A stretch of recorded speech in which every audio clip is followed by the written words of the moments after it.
Hey guys, I'm Nick and welcome back to the channel. Today we're talking about Star Trek Picard. What a first episode this season had of the show, and we got a massive shot of a huge Starfleet Armada coming to help the Stargazer in defense of this new Borg ship coming through the anomaly. Now, a lot of people have kind of sent comments through in the comment section from my review video of this episode, basically saying, oh, wouldn't it be cool to know about all these ships that we saw and what were they and everything? And we now have that information. We know there's about 31 ships in this Starfleet Armada that came to assist the Stargazer when the Borg came through the anomaly. And today we're going to go through all of those 31 ships, talk about what class of ship they were, where they're from, what their names were. It's you know, all that nerdy Star Trek stuff that we all kind of love to hear about, particularly when at the end of last season, in season 1, we had that ridiculous cut and paste scene where all of the ships were just an inquiry class. You know, the Xinghe that Riker was commanding, it was a cut and paste of all of those ships, just all the same. And everybody kind of arced up and said, this is BS. We don't like this. This is not how our Starfleet Armada should look. And they totally corrected that in this first episode of Star Trek Picard. So, guys, if you haven't subscribed to Sci-Finatics yet, please click on that big red subscribe button. Stay up to date with all the latest Star Trek news on YouTube. Heaps of stuff going on. So many videos coming out lately. We got Picard, we got Discovery, we got Strange New Worlds soon. It's happening. So please click on that subscribe button. Help support the channel. So let's get into this review on all of our Starfleet Armada that was in support of the Stargazer in our first episode of Picard. And let's talk about our starship classes, their names, and what that was all about. Okay, so for starters, we had 31 ships in our Armada here at the end of that first episode of Star Trek Picard. And our classes of ships were some old stuff, some new stuff, some stuff we'd seen before, some stuff we hadn't seen before, some refits and all that sort of stuff. So let's get into that. For starters, the very first ship we saw was the USS Avalon, which was the very first ship that encountered the anomaly as it came to life in our episode there. And this was an Akira class ship. And it wasn't the only Akira class ship we had in our first episode here. Not only did we have the USS Avalon, which was the first ship to encounter the Borg anomaly when it appeared, we also had, as part of the Armada that was there to support the Stargazer, we had the USS Thunderchild, which I believe was the same Akira class ship that we saw in Star Trek First Contact. We also had the USS Helios and as well the USS Raven. We had 4 Akira class ships in this part of this Armada. Apart from that, obviously we had as our hero ship the Stargazer, which was our main ship as part of this Armada.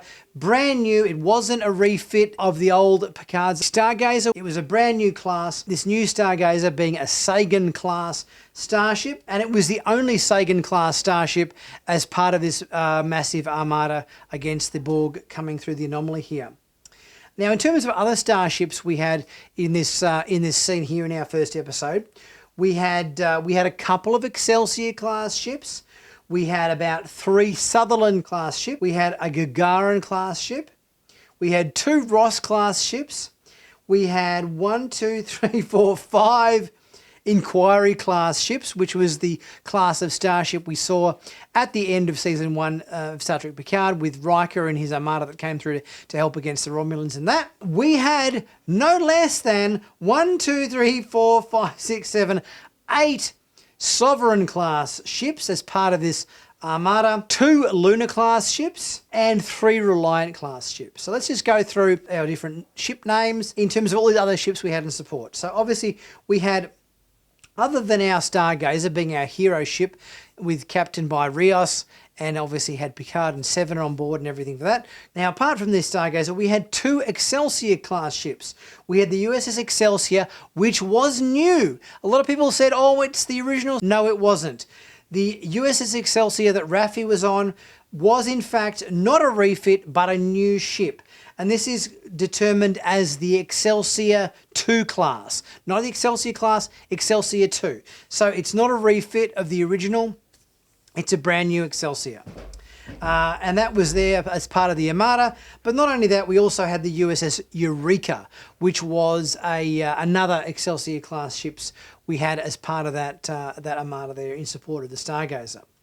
Now, apart from the Excelsior, we also had 3 Sutherland class ships.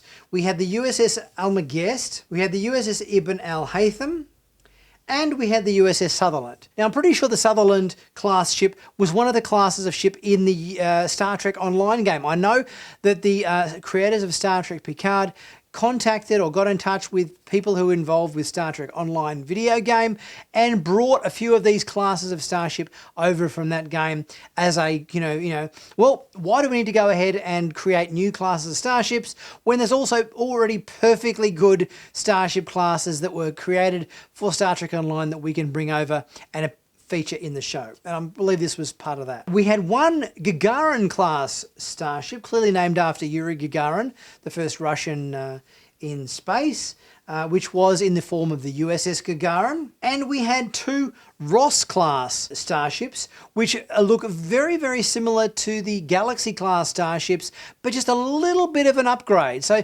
take a Galaxy class, bring a few elements over from the Sovereign class, and you get the Ross class.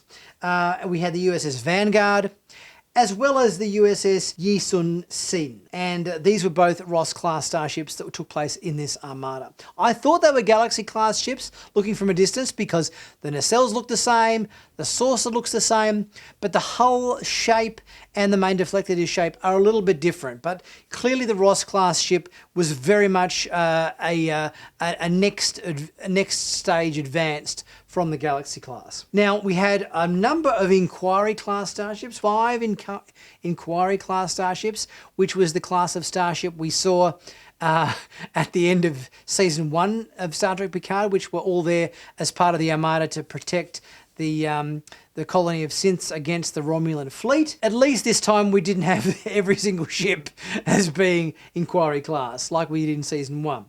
This time we had 5 Inquiry class ships. We had the USS Rustar, I can't even pronounce this.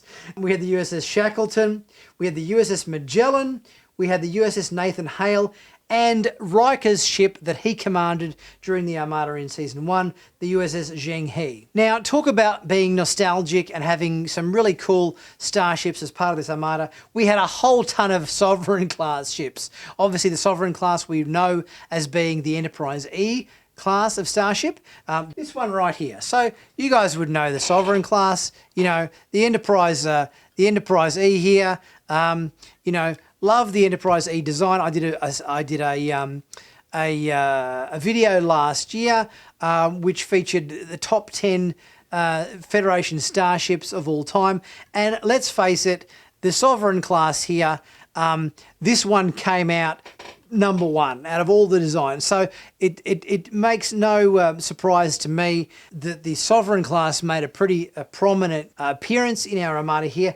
And we had 8 Sovereign class ships as part of the Armada here. We had the USS Gilgamesh, we had the USS Valkyrie, the USS Venture, the USS Arsenault, the USS Hutchinson, the USS Hrothgar, the USS Okuda, no doubt named after Mike Okuda, who was one of the designers on Next Generation, and the USS Pachacuti, which were all Sovereign class ships as part of this Armada. Now, we also had 2 Lunar class ships as part of this Armada. Lunar class being the same class of ship that we saw in the last season, no, actually the first season of Lower Decks. Captain Riker's ship, the USS Titan, in the form of Europa and Oberon. And we also had 3 Reliant class ships in the form of the USS Uhura, named after the original Enterprise's communications officer, the USS Clark, and the USS Reliant, obviously inspired by the USS Reliant we saw back in Star Trek II Wrath of Khan. What an Armada. This was the Armada we wanted at the end of Season 1,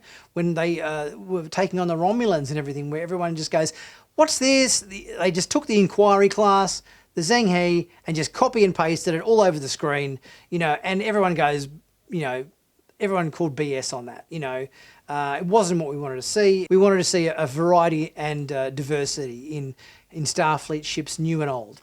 And that's what they gave us in episode 1 of Picard. They gave us Starfleet ships new and old. They gave us all the Inquiry classes, but we also had Sovereign, we had Sutherland, Gagarin, Luna class, Reliant class, Excelsior class. It was all there. And it's exactly what everybody wanted to see, which is fantastic. They finally got it right. And I think everybody is embracing season 2 of Picard in a huge way because they're listening to fans. Our opinion was heard from the misstep from last season, and this Armada was exactly what everybody wanted to see. And I'm in fact looking forward to seeing what else we're going to see this season. Obviously we know from various different trailers that have come out to showcase season 2. Nova class ships, we've got Steamrunner class ships in various different scenes that are coming up in future episodes. So it really looks like we're getting a good mix of old and new Starfleet ships in Star Trek Picard Season 2, which is fantastic. Guys, let me know what you thought about this lineup of 31 Starfleet ships as seen in the first episode of Star Trek Picard. We had a bit of everything. Maybe let me know what your favourite was, whether you're looking at the screen and zooming in and go, oh, it's that one, yeah, let me know what you thought. Leave a super thanks if you're able to. Really helps the channel out, much appreciated. Guys, like and comment if you can't. Share this video with your friends. Subscribe if you haven't already done so. And check out my merch in the merch store where you can pick up all the cool Star Trek flavoured t-shirts, hoodies, mugs, caps, all that sort of stuff for bargain prices and help to support the channel at the same time. I'll catch you guys very soon for my next review. I'll catch you then.